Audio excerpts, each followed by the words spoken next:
This is the platform for discussion for finalization of this our SFPC version 2. Today's this few hours, 1-2 hours, all the identified sectors and all the identified action plans we have been in the our document as a draft document, not as a actionable DPR concept note, so that we can try to bring it in a final shape. The nature of the project or nature of the action should be also highlighted, that is it for a research and development project or implementation project or policy project or certain things, what type of project you are just proposing in that area. Then priorities should be identified. Is it high priority or low priority or middle priority? Then we should have the identification of scale also, scale of the project, whether it will go for a state level activities or it is for a specific some area, location, or whether will it for only the district level approach. This also to be identified by the line departments. Then time frame is very important. Is it long-term process or mid-term process or short-term process? So we should think for the 10 years for as a long-term process. Our document will be based on 2021 to 2030. So everything action should be focused in that 10 years process. This few hours, 1-2 hours, so that we can try to bring it in a final shape. Thank you very much. I will end here my keynote address, and next I would like to request to our Professor N.S. Ravindranath to start few words as a backdrop of this our discussion. And we'll try to discuss all the identified sectors and all the identified action plans we have been in the our document as a draft document.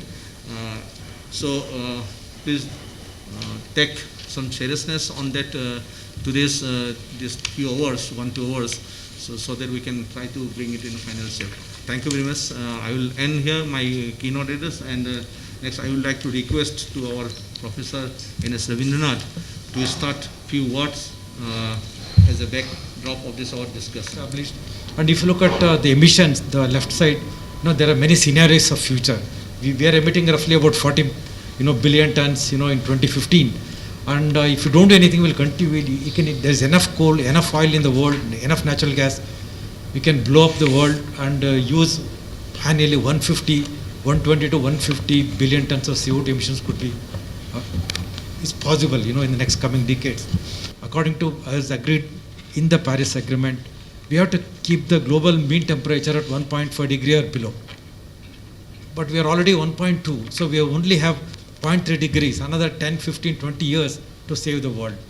But to achieve that, the emissions of CO2, methane and so on should decline and become close to zero. That means, all the petrol, kerosene, diesel, natural gas, coal we're using, we should stop using that. It's a big challenge for the world. We can't stop using coal. India burns billions or almost close to billion tons of coal. 70% of electricity comes from coal and natural gas.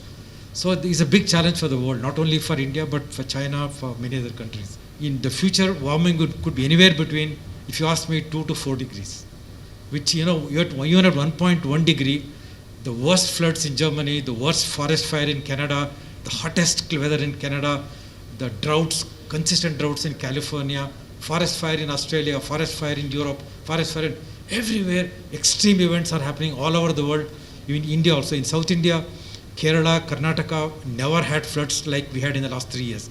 Every year, 2/3 of Karnataka, Kerala is flooded. It was never like that 10 years ago. So IPCC said the recent changes in the climate are widespread, rapid and intensifying. In the coming years, even at 1.1 degree global warming, we are seeing all these effects. This is the map given in the latest IPCC report. Look at only the bottom ones. We are already 1.1 degree, 1.2 degree. If it is 1.5 degree, 2 degrees and 4 degrees. Different parts of the world will warm at different rates. It's not the same. Global mean 1.5 means it will be same in India and Siberia and Canada. No. Next slide. That means again, if you look at the rainfall projections, in most parts of India, at least if you look at that, there will be increase in rainfall. Already in the last few years, last 10 years, the increased flooding. I heard even in Manipur there was flooding, in Impal there was flooding. So most parts of the world will experience flooding. Of course, there are some parts will experience drought, increased drought. And according to our model projections, most districts in Manipur will experience increased rainfall, high intensity rainfall, leading to floods and damage. Next slide. Another point which really it came out in the recent report of IPCC is, the impact of heat stress, warming, heat waves. It can kill literally tens of thousands of people in the coming years. In fact, what used to be like a 10-year event, what has happened once in 10 years, under 1.4 degree, you can have almost 4 events. At 2 degrees, you can have almost 6 years, could be as hot as an extreme year once in 10 years. It's like once in 50 years, like that happened in Canada, Siberia, even in Europe and so on.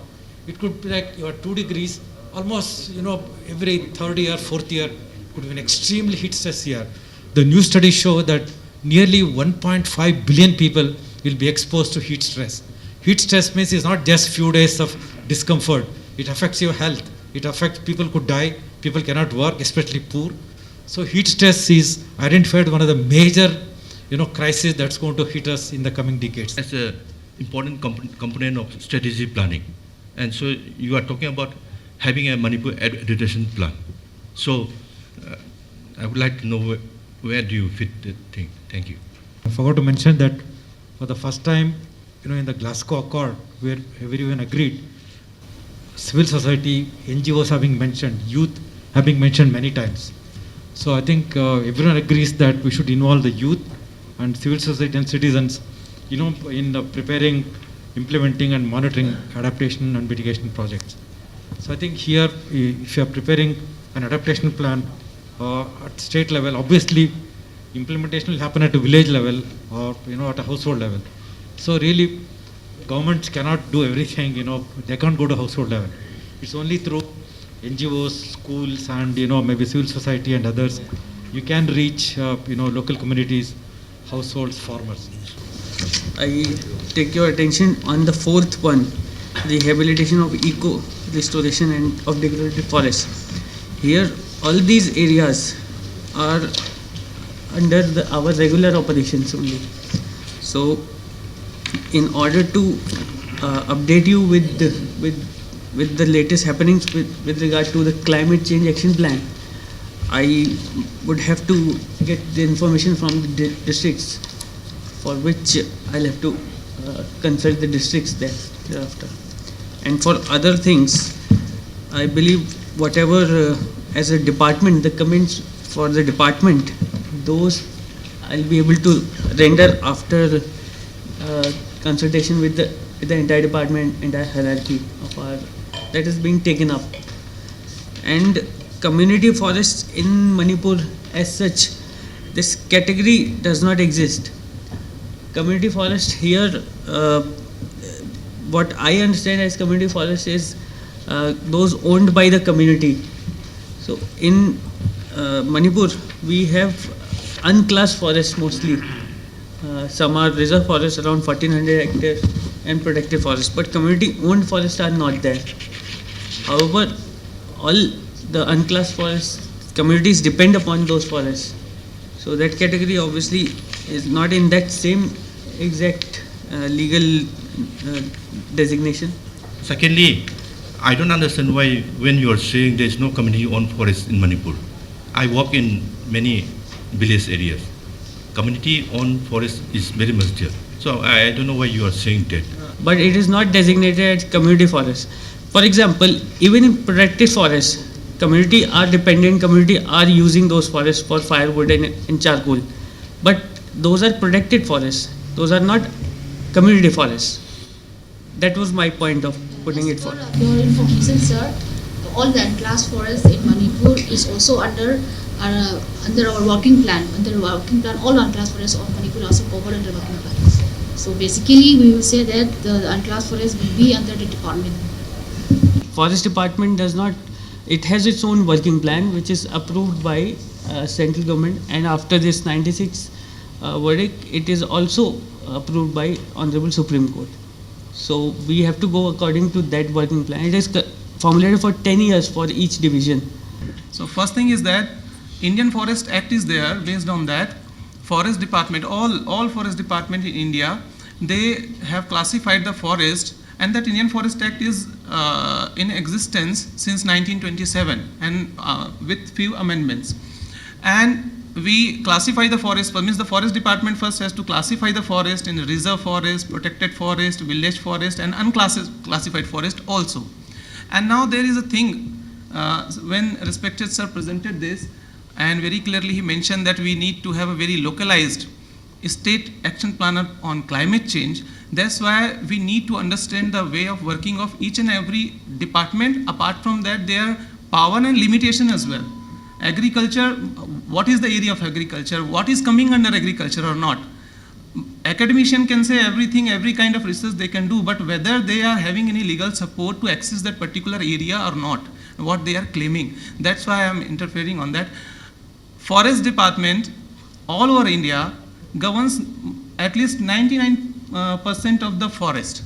But unlike the rest part of India, most of the state in Northeast, officially or in legal document, those comes under forest department, but basically community is handling that ownership. And major portion of the forest in Manipur is governed by the community actually. Even the forest department people has to take permission to get access in that forest. So this is the first thing that we'll have to understand when we are saying unclassified, what does it mean? Okay, working plan is just a kind of action plan of the forest department which is made for 10 years. And it is made with the approval of the IG Forest. And no alteration can be done in the 10 years, whatever plan has been made for unique feature of the forest, which is called beat or compartment.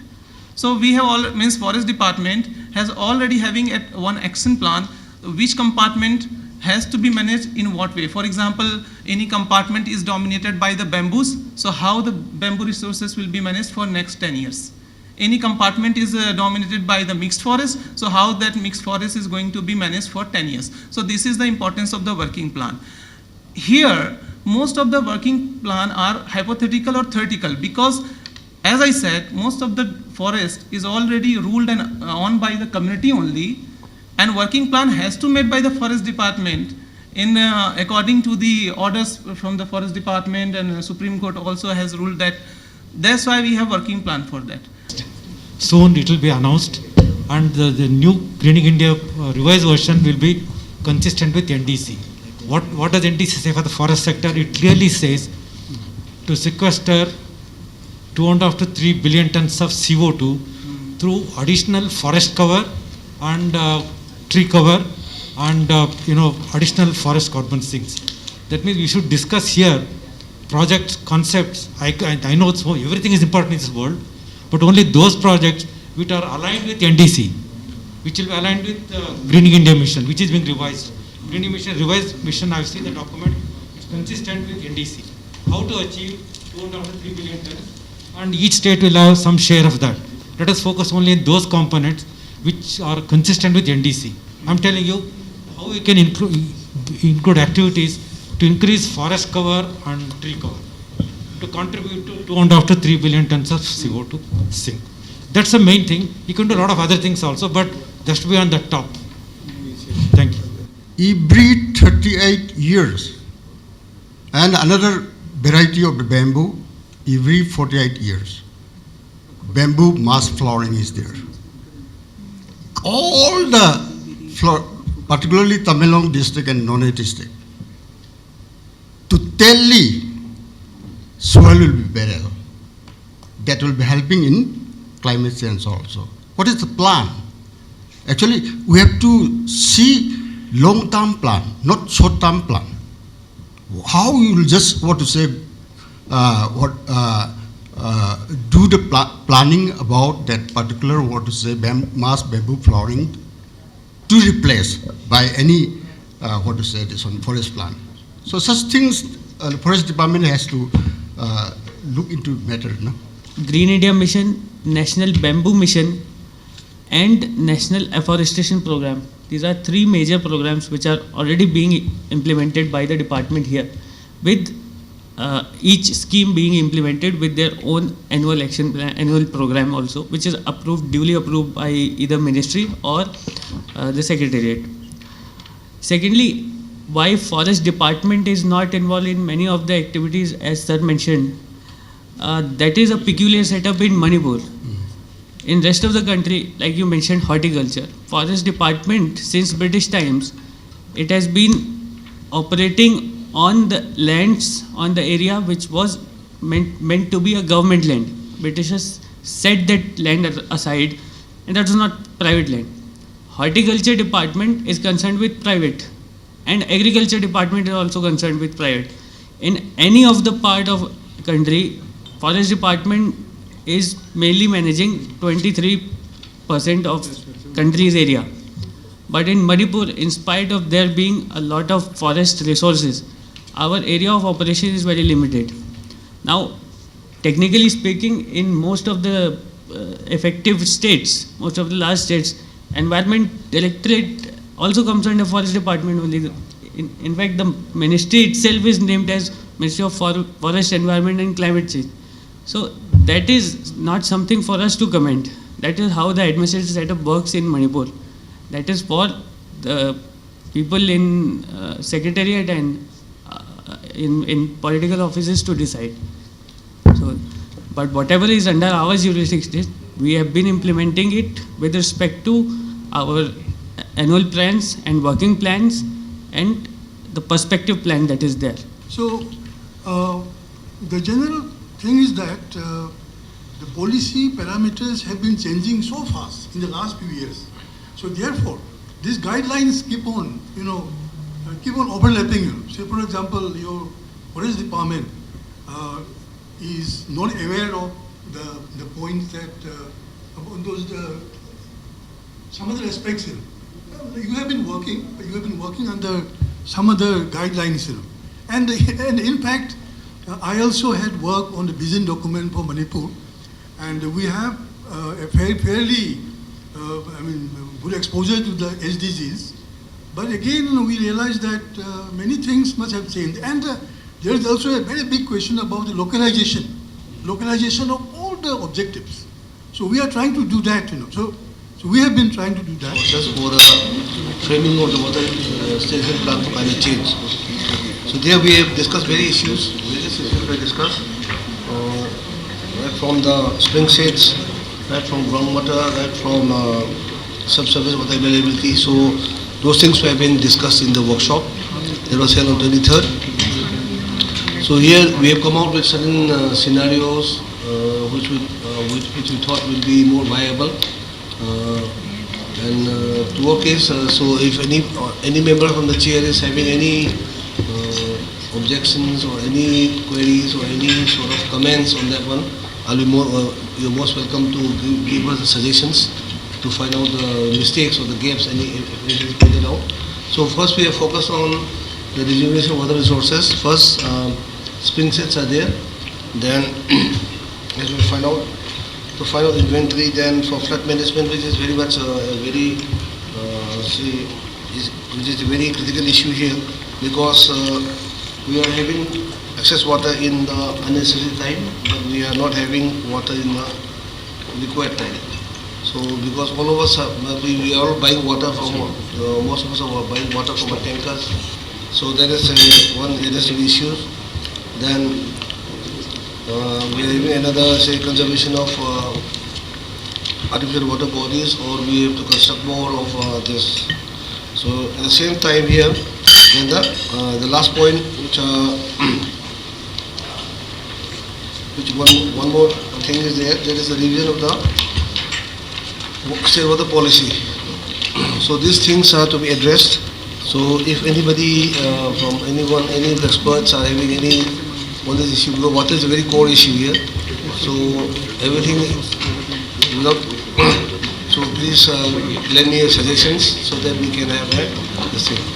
And hill area basically is governed, managed by local community. So when state has planted, what I'm talking about is when you have a top-down model, when you have a plant that is built on top and it has no connection with ground. That's where we find problems in field. When you have a policy and when you try to implement in field, a lot of problems come up. So that's why I was also suggesting to forest that There is, To implement that, we are not concerned of that is very incomplete statement. yes, yes. So what I'm saying is, when we talk about this action plan, this thing, it has to be very, very complete. Yes, yes. It will be You precise. cannot simply say that I am only concerned with the technical aspect.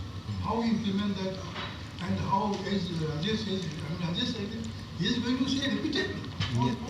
Yes.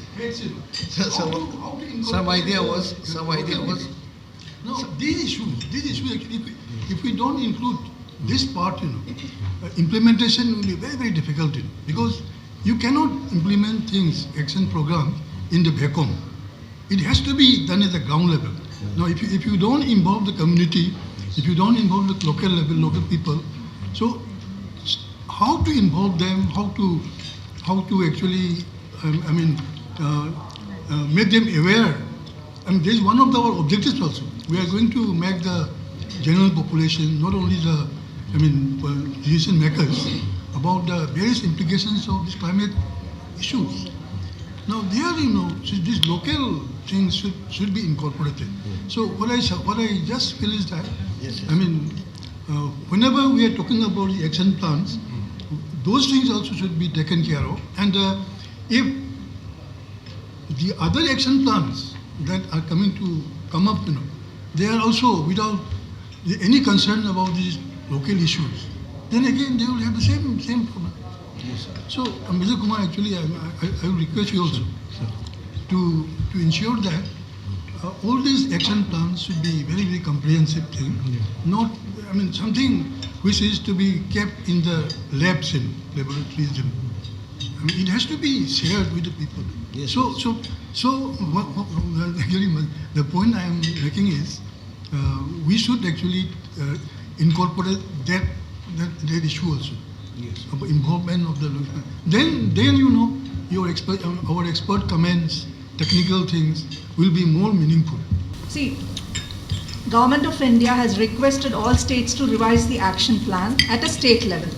Now, it's a roadmap. Basically, it's an overall plan, but the nitty-gritties of it, how do you implement it at a state level? For example, the project request that is being put in here would actually be taking care of these other elements. So I think it's a multifold process. State action plan is an overall framework. So under that, working out, what is locally relevant. It could include the research component, it could include the capacity building component, and also actual action at the ground level. So I think all of it will need to, so it's a more like a telescopic exercise. So you start big, and then you start going down into multiple layers, which will bring in more and more of all the local knowledge that he is talking about, the kind of tenurial issues that exist. So, identify pockets where you need to address each of those. Obviously, with the state action plan, you cannot address all the problems, right? So, which is why, we need to see what are the most important things. A, it is aligned, like Professor was mentioning, it's aligned to the NDCs, that's one thing. If we are talking here in this room, we are talking only about the natural resource sector, so which means forestry is the only component we are discussing here, which is 2.5 to 3 billion tons of CO2 equivalent. So as a state, now Manipur as it is a good forest, it has a good forest state. Now one is conserving the existing forest itself could be the biggest problem. So you identify the drivers of degradation and deforestation, and under the action plan identify A, B, C. These are the activities that the state is doing, but however with additional resources, we would need to kind of address much more. So that's when your project idea comes in, and then you identify, okay, for attaining this, we require so much of funds. So then you kind of put in, okay, that would include some research also. For instance, because you're talking about climate change and climate action plan, it's not just about afforestation, you would also want to look at climate resilient afforestation. So is there some research required to identify species which are good for the kind of climate projections that are given for the state at a district level to begin with? We are looking at a wetter future, so which means there could be more pests and diseases. So do we have the are we afforesting the same kind of species, or do we need to bring in something new? which is indigenous, but at the same time maybe in a much wetter district. So I think those are the kind of things you will need to keep in perspective and then bring in all the elements. So today we are just discussing only the final page, I should say the final page, the concluding pages. The actions should be like this. Regarding the implementation part, we can discuss in the methodology also, because each and every action will bring up a one concept, project concept note. In that project concept note, it will be explain everything. Then how will that implement, how will go for the methodology, everything will be explained in on that. So today's our objective is that whether can we go in this bullet points of the action, because we are discussing only thematic area as well as the actions. What may be the possible actions only. So if we discuss for a methodology and if we discuss for other implementation part, then it will take lots of time. Forest sectors is the two most important. In health, let us pick 2 or 3 most important ideas, put them there. Others we can put them, in the annex. No problem. We can put, there is no question, because if someone has to fund, again if you put for everything state level, see no government, no World Bank, no UN agency will fund for the whole of Karnataka, whole of Maharashtra, whole of Manipur, no. You say we'll do in these 2 districts. This is the priority project for these districts. So that, it's a project can be, you will never prepare a project for the whole of Manipur or Assam or Maharashtra, Madhya Pradesh. You prepare a project for some region. It's always good to say, at least potentially, you can change it later. There is no modern cost to. You can put potentially focused on these 2 districts or this watershed. Resource of waters and the quality of the waters in the wetlands or consumption of water depend very much with the forest, because it has to go on with the forest management. Unless we emphasize on the forest management, so maintaining the water quality will not be that much efficient, or it may not be significant. So what I suggest that, because the forest, main forest or covered these forests, we have in some pockets of our states. So most of you will see that one of the hill areas, all the hills are being barren. So, and wherever the source of water is from precipitations, from rainfall, this is the only source. So whenever it comes from the mountains and others, so ultimately it will fed on the rivers or on the ponds or whatever it is. So what my feeling is that we should go for the management, because in the barren area, what projects or what can be taken, whether it can be incorporated. Here the action, the agencies which are involved, that we actually need to discuss their, some of the things like here. One is that when it comes to the flood control, is there a specific department here in Manipur which can also be involved in this flood control measures? Because I think IFCD is also there, flood irrigation and flood control department is also there. So I think we can also incorporate those agencies here in terms of like implementation purpose. So another thing is that regarding that state revision of state water policy. So I think there also we need incorporation of different organizations, like different stakeholders. Because this is something which is not only technical, it is like also we have socio-economic components also need to be incorporated. From that point of view, I wanted to highlight these agencies should be properly mentioned and their roles should be properly highlighted, so that the action plan is really be actually effective in implementing the objectives we have proposed. Forest is the main source of the water. That's why I mentioned about the tree bin. Tree bin, 25 lakh, as per the 2016 report is concerned, but now reduced to 50%. So what plant will be replaced? That's why I just mentioned the tree bin and the bamboo flooring also. So the forest department and the water resource department, they have to go joint venture so that they can harvest soil. The water bodies in the Manipur as well as worldwide, they are main carbon storage repositories. So in the face of climate change, this important sink of greenhouse gas may be converted into source. So do we need to incorporate some action plan in this direction to improve the sink capacity of this wetland? This is what I want to say, sir.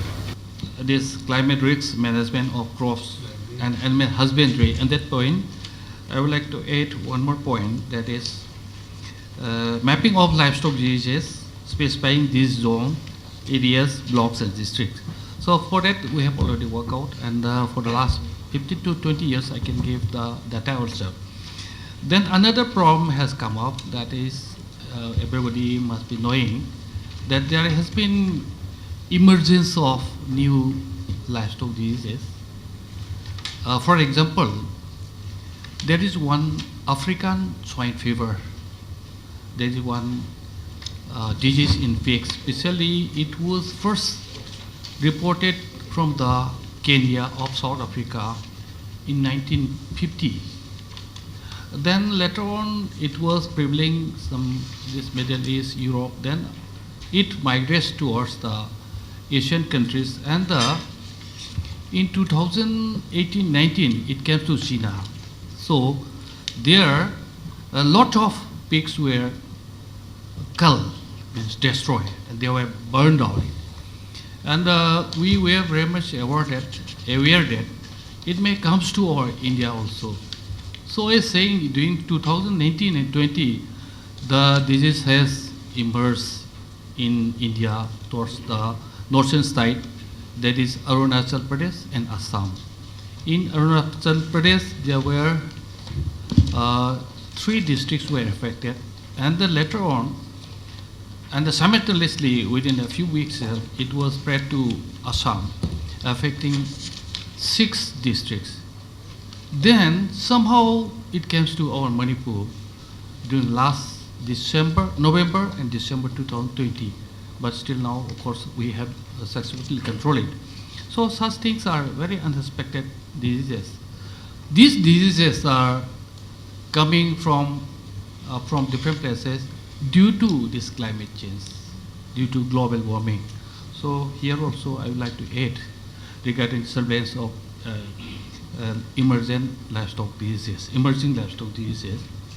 Then another one, as we discussed last time, climate resilience agriculture village, like that. So in that case, actually our government of India has already taken up certain actions for finding out climate resilient cattle breeds also. And especially they have been focusing on the preservation of our local or indigenous Indian breeds. This is very much required because every states they have been given the task for upgradation of the indigenous or local breed by using the genetic, or semen from the crossbred animals, so that they can improve genetically as well as their product, especially milk, would be increased like that. So in our Manipur also we have been given the target as per that is NAP program, National Artificial Insemination Program 1. It has already finished, then 2 is going on, then it is again 3 is coming up. So in that case, there should be some certain policy for conservation of our local breeds, because they are producing less methane gases or nitrous oxide gases as compared to the crossbred animals. Our cooking gas, that is gobar gas plant system. Now, National Dairy Project, National Dairy Development, the NDDB, has actually they have introduced plastic model of gobar gas plant, which will cost around 25 to 30,000 rupees only, and it will be sufficient for 2 or 3 families if they are having 3 or 4 cows like that. In such cases, there are a lot of people or a lot of farmers in village area. They are just throwing the cow dung anywhere, somewhere near the cow shed, and which is emitting a lot of gases like that. So if they have been given certain incentive or some scientific idea for introduction of gobar plant in a plastic form, which is very less cost effective also, they can sustain their all type of cooking gases, as well as even they can use for lighting of their houses. So such programs I would like to suggest here. So these are the points I would like to add in addition to the earlier action plan. Thank you very much, sir. Thank you very much. I would be happy if you can put in one more item, that is mapping of wildlife diseases. You are talking of livestock diseases. You know that if you have gone through the World Economic Forum's report, this current pandemic. Yeah, is sir, very the much case, yeah, it is very good. Diseases are related to deforestation. Very much, sir. That is why I was also referring that forest department should also be there. Anybody in agriculture department will agree that fallow land are not wasteland. They are kept for unused for some time, but they can regenerate. If we don't touch the fallow land, they can regenerate into forest. But state government has identified fallow land as wasteland, and there's proposal of planting oil palm in Jhum fallow land. And I think that is very wrong. And when forest department is talking about greening, and if you let fallow land alone, it's going to be natural regeneration. There is going to be a good greening process. So what do you think about it? We call Sansenpa, and he used to gather all the cows or bullocks of the village, and they used to take to certain places where the natural grazing fields were there. So nowadays there is no such grazing field, and here lot of construction has been coming up. So in that case, if we preserve it, if we plant some trees, at least it will give shade, and it will give at least what we are discussing about is climate change. It will be naturally mitigated. Because lots of discussion to be taken up now. If there is any input from that, because of methodology we can go on in later on also. During preparation of our concept note, then we can discuss a lot. So if there is some input on that, then we can add. If there is some suggestion for deletion, then we can delete it. That's one. Please try to restrict on that only. So far, to my knowledge, livestock population in Manipur is degrading anything like that. Almost, so to say, they are not in a sustainable position also. But enhancement of the population of livestock is a must in the management of climate change, because if we want to improve the agriculture sector, greenery, soil management, these things, we cannot depend all in the chemical. That is why livestock portion is very important. As their population is degraded, their popularization of good breeds of livestock and their feeding management, this and that thing is very important, I think so. But in this action plan, I have not seen such a portion. That is my humble suggestion. One more, I like to include this in the action plan.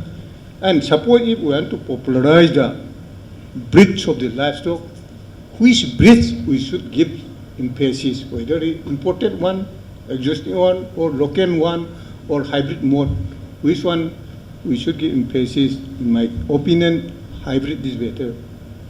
Fully exotic also, management portion very difficult, disease, this and that thing. Part of fully local also nowadays not too much productive. Their hybrid is, I think, so. Sir, we have our breeding policy, state breeding policy. On that basis, we are giving more emphasis on crossbreeding with Holstein Friesian, Jersey, then West Hindi, Thar Parker, Sahiwal. But side by side, we need to preserve our indigenous breed, what I mean. Okay. Of course, biogas plant is one of the important alternative energy. But to me, I think in the line of what Sir has told, the livestock population has decreased down considerably, and throughout the country, biogas failed because of less population of livestock. For a family requirement, you have to have 4 or 5 cattle at the minimum. Otherwise, it will not support your biogas plant. That's what I want to say. Yeah. I would like to say just one page instead of 3 pages, so that out of this, I agree everything is important, but for climate action plan, for Government of India, World Bank, anyone to finance, they want to know which are the 2 or 3 most important programs, which will build resilience in agriculture, reduce the vulnerability of farming community to floods or droughts or pests. I think it will be good to even livestock. Okay, which are the one activity or 2 activities, interventions that build resilience in livestock sector. We know livestock also vulnerable to pest diseases and many other things due to climate change. So we have to focus. I'm stressing, focus on 2 or 3 major programs in agriculture. Maybe one on livestock, one on agriculture, one on agroforestry, so that we can say these are 3 most important one. We want to do it in these districts. We want so much money, approximately so much money, and which department will implement? Agriculture, forest, some primary. I think we don't need to discuss every component of every project here. Pick up 3 or 4. I agree it may not be possible to do it here, but I think someone in the department has to sit with your environment staff and okay, these are 3 projects, based on our consideration, which are very important. I think but keep in mind you can prove that it builds resilience in agriculture, reduce vulnerability of farmers to droughts or floods or pests and diseases, or any crop damage, crop loss. Keep focus on that. This is a very, I just want to make it very clear again. Focus on 3 most important projects.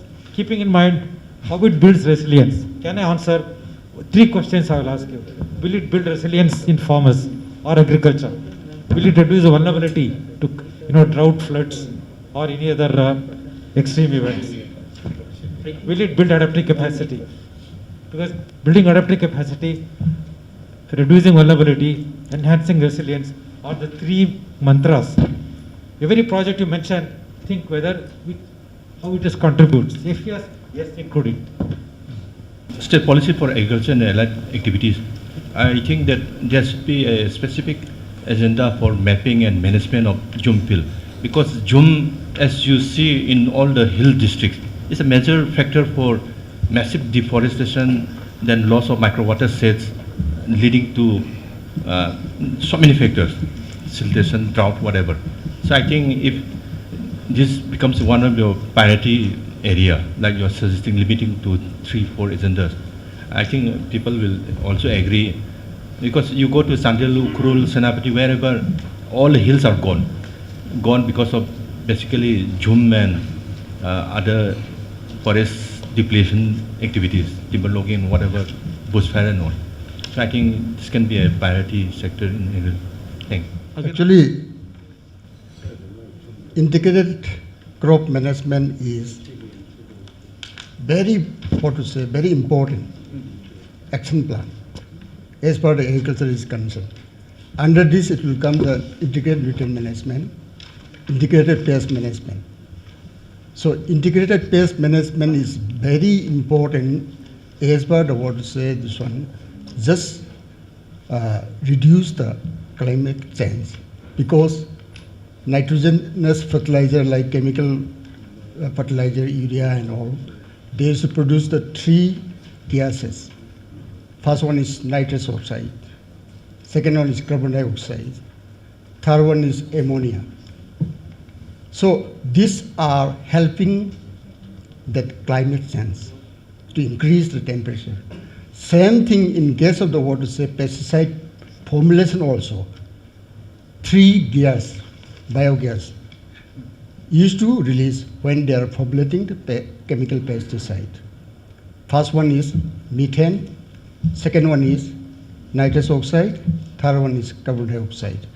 So when this particular formulated pesticides are available in the market and farmers are using, automatically it may be less quantity or more quantity. Automatically this gas also will be in the air, which will be giving the impact on climate change. Even the government is trying a lot to stop this construction and habitation, but issue is there is no land, so there is a lot of land pressure in the valley, where only we can take up intensive agriculture.